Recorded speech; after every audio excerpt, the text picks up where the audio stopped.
For this week's collection of ideas, I only had 4 sources to do, and I did a monument, a blog, an article, and a news story. And for the monument, I talked about how structure gives meaning, and the monument I chose was the Statue of Liberty, and I kind of talked about basically a lot of its historical a lot of the historical details that would kind of give it the meaning, as well as the way the structure was because of the historical views and what had happened to bring this over.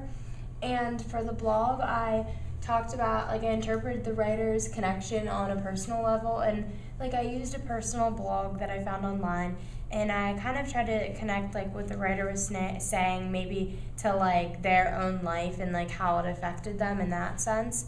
And for the article, I critiqued the point of the article and the overall message, and kind of to connect it back to my theme to make it make more sense and work with that. And I when I connected when I tried to do the overall message and stuff, it went back to my theme, and it was kind of digging deeper on how the author made the overall message point out to that. And for the news story this week, I analyzed the purpose, and I talked about why the story was written, maybe whether it was informative or it was kind of something that had just because if it's a news story, it had just happened. So I kind of hit on that a lot, and why the author wrote that and why they put what they did into it to give it that purpose.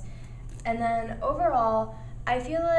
all of my sources were pretty good this week, other than I don't think I would use